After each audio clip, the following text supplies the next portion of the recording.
Marketing Square. Bienvenue sur Marketing Square, le rendez-vous du growth marketing. Le growth, c'est un marketing qui sort des clous, qui se réinvente, qui se renouvelle. C'est aussi un mindset qui repose sur l'envie de se dépasser, de se détacher de ses opinions une bonne fois pour toutes et d'apprendre en continu. Si tu te reconnais dans cette description, que tu sois débutant ou expert, abonne-toi. Ce podcast va devenir ton meilleur allié. Ce podcast est rendu possible par Richmaker, la plateforme que j'ai lancée pour permettre enfin aux marques de monter des partenariats qui fonctionnent.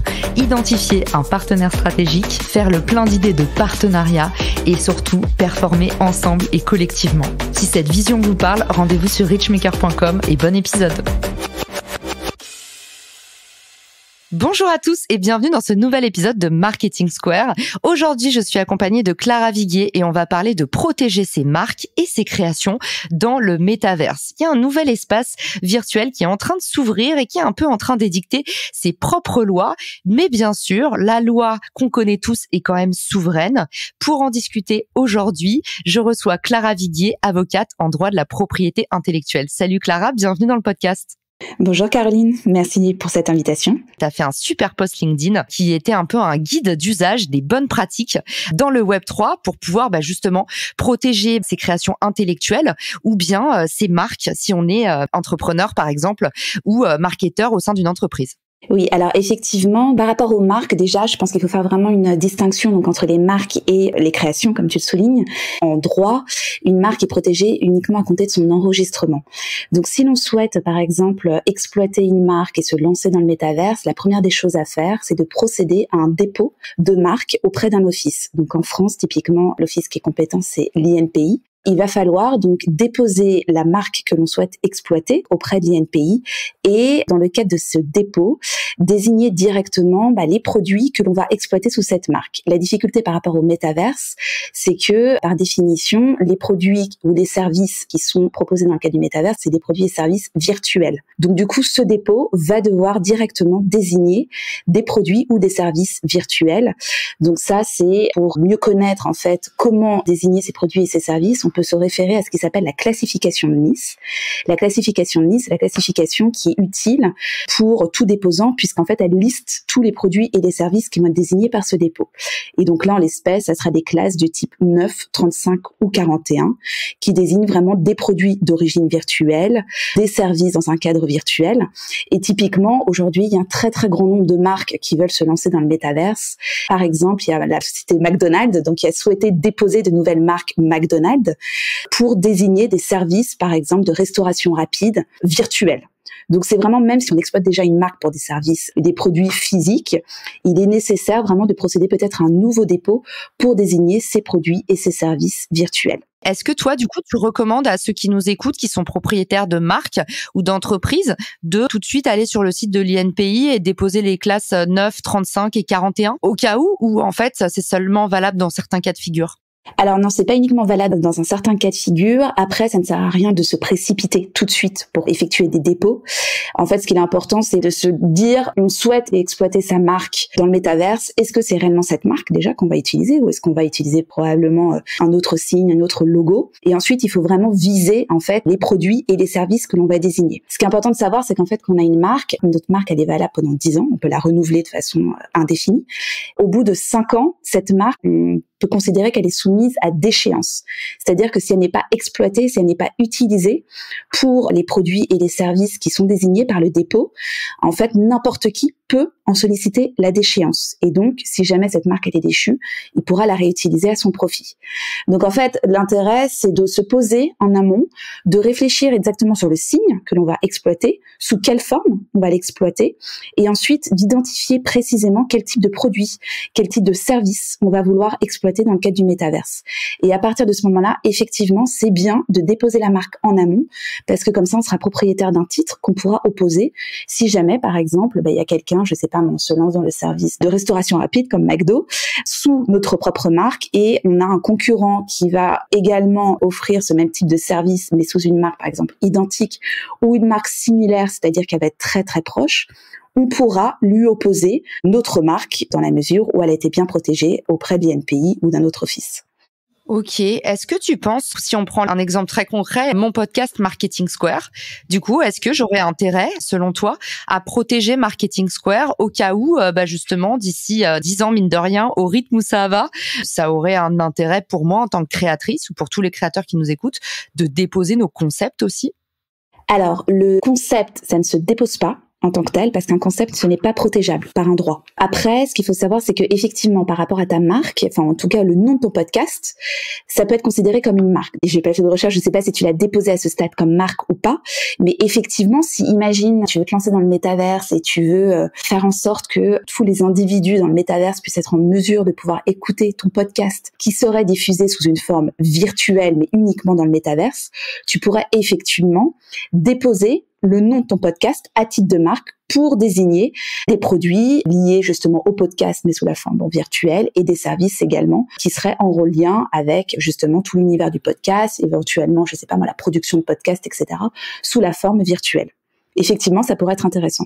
Ok. Et du coup, si je dépose Marketing Square dans le métaverse, on peut plus utiliser le nom Marketing Square dans le métaverse, ou on peut l'utiliser, mais pour faire d'autres choses qu'un podcast, par exemple? Alors, on ne pourra pas utiliser ce nom pour justement tous les produits et les services que tu vas désigner dans ton dépôt. Donc typiquement, effectivement, s'il y a quelqu'un qui utilise ce nom dans le métaverse, dans le cadre d'un podcast par exemple, ou même si c'est un studio de production de podcast, mais qui n'a pas lui-même lancé son podcast sous ce nom, tu pourrais t'y opposer. Après, si tu as par exemple une marque de mode qui dépose ce nom et qui va vendre des vêtements dans le métaverse, là, tu ne pourras pas nécessairement t'y opposer parce qu'en fait, le principe en droit des marques, c'est qu'une marque, ça répond à un principe de spécialité. C'est-à-dire que vraiment, tu vas désigner uniquement les produits et les services que tu vas offrir sous ta marque. Donc, tu n'as pas de monopole, en fait, sur tous les autres types de produits ou de services qui vont être complètement distincts, on va dire, de ton activité. Il y a vraiment un intérêt à ce stade, si tu envisages de te développer dans le métaverse, de déposer cette marque, parce que tu seras automatiquement titulaire d'un titre de propriété que tu pourras opposer à n'importe qui voudrait reprendre ton nom dans le métaverse. Là, à ce stade, on voit dans tous les secteurs, en fait, il y a énormément de marques qui commencent à se lancer dans le métaverse, que ce soit aussi bien en matière de luxe, au regard de la restauration, en matière de création de vêtements dans le sport. J'ai cité tout à l'heure McDonald's, il y a Nike également qui a commencé à déposer des marques aux États-Unis pour désigner des produits virtuels. Il y a Saint-Laurent qui a déposé également des marques. Le PSG également, qui a commencé à s'intéresser au métaverse. Donc ça, c'est vraiment dans tous les secteurs. Et donc, en fait, toutes ces marques, pour vraiment protéger leur nom dans le métaverse, ont commencé à procéder à des dépôts. Et en fait, l'intérêt de ces dépôts, c'est que elles peuvent vraiment par la suite s'opposer à ce qu'il y ait d'autres personnes qui se mettent à commercialiser des produits brandés, par exemple Adidas, brandés PSG, etc., dans le métaverse. Très clair. Merci Clara. Franchement, ça a l'air tellement facile quand tu l'expliques. Et on va passer maintenant à la partie exploitation de cette marque. Imaginons, pour filer la métaphore, que demain, quelqu'un me dise « Caro, j'aimerais développer Marketing Square dans le métaverse ». Du coup, comment ça se passe ? Tout va se régir d'un point de vue contractuel. C'est-à-dire que, en fait, en matière de propriété intellectuelle, tant qu'il n'y a pas de contrat écrit, légalement, si on n'est pas nous-mêmes à l'origine de la création, si on n'est pas nous-mêmes titulaires d'une marque, on ne peut pas exploiter cette création ou on ne peut pas exploiter cette marque. Donc c'est pour ça qu'on doit à chaque fois conclure soit des contrats de cession de droits par lesquels on va céder ses droits ou des contrats de licence. Tu sais, il faut être licencié en fait d'une marque pour pouvoir l'exploiter. Donc typiquement, s'il y a quelqu'un qui vient te voir et qui veut exploiter ton podcast dans le métaverse, tu vas l'autoriser par un contrat de licence à pouvoir exploiter ta marque dans le métaverse. Et il faudra que ce contrat précise explicitement que ta marque pourra être exploitée sous la forme, par exemple, d'un NFT dans le métaverse. Donc, il faudra vraiment que ce contrat précise dans sa clause et fasse explicitement et directement référence à ce métaverse. Et c'est là exactement la même chose en matière de création. Si on parle de création en matière de droit d'auteur, le contrat de cession de droit devra explicitement indiquer que l'auteur, en fait, le créateur, accepte que ces créations soient exploitées dans le métaverse. Après, ce qu'on voit aujourd'hui, c'est de plus en plus de contrats qui indiquent que telle ou telle création ou telle marque peuvent être exploitées sur tout support pour le monde entier et pour des supports qui existent aujourd'hui, mais également à venir. Donc ça, c'est des contrats en soi qui pourrait être viable, entre guillemets, parce que le métaverse était quelque chose qui, à l'origine, n'existait pas lors de la conclusion du contrat, mais voilà, qui est compris par ce contrat parce que c'était un support à venir, etc. Après, il vaut mieux, si vraiment on a un vrai projet dans le métaverse, pour vraiment encadrer au mieux les choses et pour éviter des discussions par rapport à l'interprétation du contrat qui pourrait être faite, le mieux, c'est vraiment de régulariser un contrat qui va expliciter noir sur blanc le fait que telle ou telle marque va être exploitée sous la forme de NFT dans le métaverse ou que telle ou telle création va être exploitée également dans le métaverse, etc. Après, si on va aller plus loin, on pourra également dire sous quel métaverse on souhaiterait exploiter notre marque ou notre création, parce qu'il y a différents types de métaverses. On peut faire appel à différents types de plateformes. Après, voilà, tout va se discuter, en fait, entre le créateur, entre la personne qui détient la marque, etc. Tout doit se formaliser par le biais de ce contrat. Et après, ce qui est très important aussi, c'est que typiquement, si toi, par exemple, tu n'étais pas à l'origine de ton podcast, mais que, voilà, tu bossais avec d'autres personnes, il faudrait vraiment pouvoir t'assurer que tout le monde soit OK pour que ce podcast soit exploité dans le métaverse. Et après, ça peut engager également d'autres considérations au regard notamment, par exemple, de la rémunération, parce que la rémunération peut se faire sous la forme de crypto-monnaie. Donc, il faut que les titulaires de droits, que les créateurs, etc., soient OK avec ça. C'est plein de considérations qui doivent être prises en compte, mais ça se formalise en amont par des négos et par la conclusion d'un contrat. Il y a un exemple qui me revient justement en matière de contrat qui risque d'être assez parlant, je pense, pour tout le monde. C'est un litige qui oppose actuellement Tarantino, le réalisateur, avec sa boîte de prod Miramax, au sujet du film Pulp Fiction, parce que c'est Tarantino, en fait, qui a proposé de vendre sous la forme de NFT des copies numériques de son scénario. Et en fait, actuellement, justement, il est en litige avec sa boîte de prod parce que sa boîte de prod considère qu'elle ne lui a jamais donné l'autorisation de pouvoir offrir à la vente sous la forme de NFT, justement dans le métaverse, des copies de ses scénarios et que les contrats, en fait, de cession de droits ne stipulaient pas une telle exploitation. Donc voilà, typiquement, c'est le type de discussion aujourd'hui que l'on pourrait avoir si les choses ne sont pas discutées et négociées en amont. Trop cool, merci Clara, même si je sens arriver un texto de ma mère qui va me dire mais comment ça? Clara a dit qu'il y avait plusieurs types de métaverses. Je pense que même ceux qui sont contractophobes ont compris que c'était quand même un nouvel espace à protéger. Et justement là, on va entamer comment est-ce qu'on défend sa marque en cas de pépin. Si quelqu'un essaye de faire un contre-dépôt, tout ça, qu'est-ce qui se passe? C'est quoi les échelles de temps? Qu'est-ce que tu peux nous dire là-dessus? Alors en matière de marque, typiquement, si nous on n'a pas souhaité, par exemple à ce stade, se développer dans le métaverse, mais qu'on se rend compte qu'il y a quelqu'un qui propose le même type de podcast que toi ou qui va se mettre à vendre les mêmes types de vêtements que l'on peut vendre sous sa marque, en fait, ce qu'il faut faire, c'est il faut agir en contrefaçon.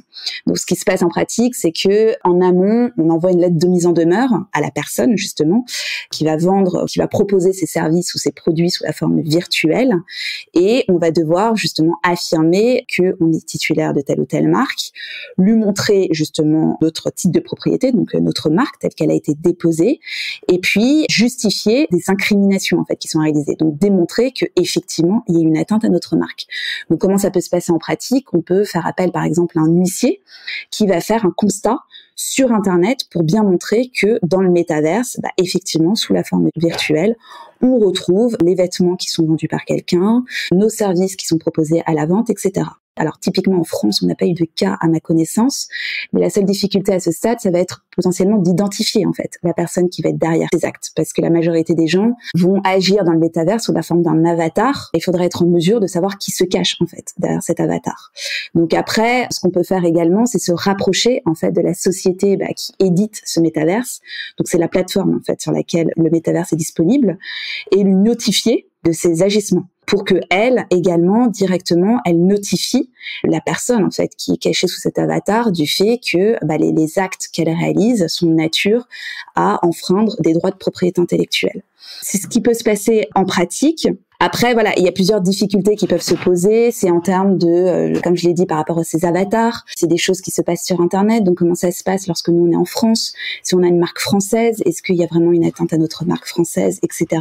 Une sorte de vide juridique, on va dire, par rapport à ça. Typiquement, il y a un exemple là qui est en cours actuellement aux États-Unis, donc qui n'a pas été jugé, mais c'est l'affaire des Meta Birkin. Tu en avais déjà parlé dans un épisode avec David. C'est la société Hermès, la maison Hermès, qui a assigné donc un artiste aux États-Unis, l'artiste Mason Rothschild, parce que cet artiste, en fait, il a vendu sous la forme de NFT le sac iconique Birkin. Donc après, ce sac a été représenté sous une forme, on va dire, velue avec des poils, etc. Et en fait, Hermès donc a assigné cet artiste parce que il considérait qu'il y a une atteinte à sa marque du fait de la vente de ce sac sans son autorisation sous la forme de NFT. Donc là, l'affaire est en cours, elle n'a pas du tout été jugée à ce stade, mais c'est en tout cas, c'est une affaire que l'on suit tous. Et en tout cas, en France, à ce stade, il n'y a pas eu d'affaire. Mais voilà, c'est vraiment agir en contrefaçon, récupérer le maximum de preuves, donc soit faire des captures d'écran ou sinon faire appel à un huissier, et puis après demander vraiment le retrait, en tout cas, de ces produits ou de ces services qui sont vendus sous la forme de NFT. Après, il y a d'autres petites subtilités également qui peuvent être problématiques, c'est qu'en fait, dans le cadre du métaverse, tout est fondé sur la blockchain. Et en fait, l'un des principes de la blockchain, c'est que tous les éléments qui sont inscrits sur la blockchain, c'est des éléments qui sont infalsifiables et qui ne peuvent pas être détruits par définition. Alors après, ça, c'est plus des considérations techniques, donc ça, je m'y connais moins. Mais donc, après, voilà, c'est savoir comment est-ce qu'on va faire pour supprimer peut-être ces produits, par exemple, qui vont être vendus dans le métaverse, s'ils sont définitivement ancrés dans la blockchain. Donc ça, c'est beaucoup de choses que l'on peut se poser à ce stade. C'est clair, il y a vraiment un flou là-dessus. Justement, j'ai pensé à 2 petits cas de figure pratiques qui vont permettre à tout le monde de se projeter plus facilement. Imaginons, Clara, que demain, il y a un podcast qui se crée, qui s'appelle Anti-Marketing Square, pour tous les gens qui détestent Marketing Square. Donc, eux, ils ont le nom de ma marque dans leur nom de marque. Ça, c'est mon premier cas. Et imaginons, ça peut arriver aussi. Ça m'avait fait trop rire. J'avais reçu un avis sur Apple Podcast de quelqu'un qui s'était trompé dans le nom de mon podcast et qui l'appelait Marketing Scare, comme avoir peur. Depuis, tous mes potes me disent en permanence que mon podcast c'est Marketing Scare, le marketing qui fait peur. Comment ça se passerait, Clara, dans ces 2 types de situations en termes de propriété intellectuelle? Donc, quelqu'un qui utilise le nom de ta marque mais qui met un anti ou quelque chose devant, et quelqu'un qui le détourne, mais ça reste évident quand même. Oui, alors effectivement, ça c'est une bonne question. Ce point-là existe en matière de création de droits d'auteur, c'est-à-dire qu'on peut faire ce qui s'appelle une exception de parodie, c'est-à-dire qu'on a le droit de rire d'une création. Tu vas prendre un film et tu vas en faire typiquement une parodie de ce film.